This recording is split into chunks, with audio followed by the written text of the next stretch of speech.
Hello students, कैसे हैं आप लोग। तो आज हम पढ़ेंगे magnetic properties of matter. Magnetic properties of matter इस टॉपिक का नाम है और इसमें बहुत सारी डेफिनेशंस आने वाली हैं। इन सारी डेफिनेशंस को ध्यान से समझना, ध्यान से करना, क्योंकि इन सब से जो है एक एक नंबर का क्वेश्चन कम से कम एज ए डेफिनेशन आता है और बाकी जो है अलग से भी इसके अंदर जो है क्वेश्चंस आते हैं। तो पहला है इसके अंदर इंटेंसिटी ऑफ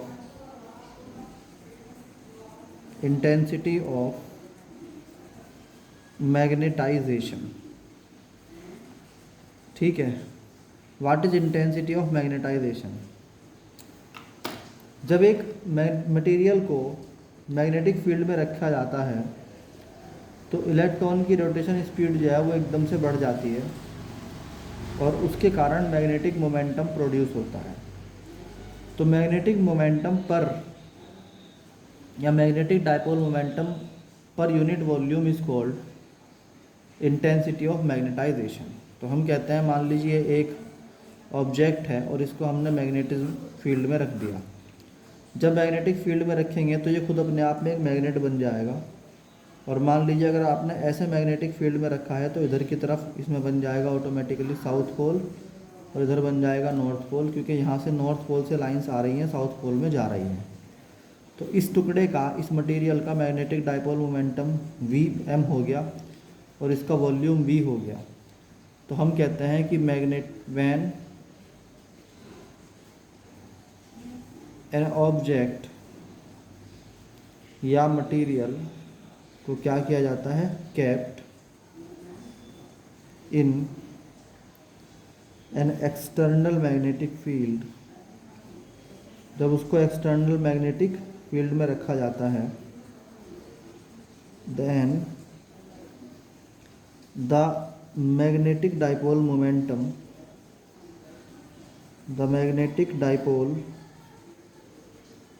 मोमेंटम यानी कैपिटल M इज प्रोड्यूस्ड। ठीक है, सो मैग्नेटिक डायपोल मोमेंटम जो होगा, magnetic dipole momentum per unit volume is called, क्या कहलाता है भाई, इंटेंसिटी ऑफ मैग्नेटाइजेशन। तो इसका डेफिनेशन हो गया। तो हम कहते हैं कि V वॉल्यूम में M डायपोल मोमेंटम डेवलप हुआ, तो हम कहते हैं magnetic dipole momentum in volume V जो है वो कितना है, M। तो magnetic dipole momentum in unit volume यानी कि 1 मीटर क्यूब में कितना हो जाएगा, M/V। यही है intensity of magnetization. This is intensity of magnetization, that is I equal to M/V। इसकी यूनिट होती है ampere into metre square upon volume की होती है मीटर क्यूब। तो एट द एंड ये बन जाता है एम्पियर इंटू मीटर की power -1। This is the unit. And dimension क्या होगी इसकी, dimension is very simple, A into L की पावर -1। तो ये है इंटेंसिटी ऑफ मैग्नेटाइजेशन। होप आपको समझ में आया होगा। Now we go to the next topic, that is इसकी दूसरी फॉर्म, यानी कि इसका छोटा फॉर्म क्या है।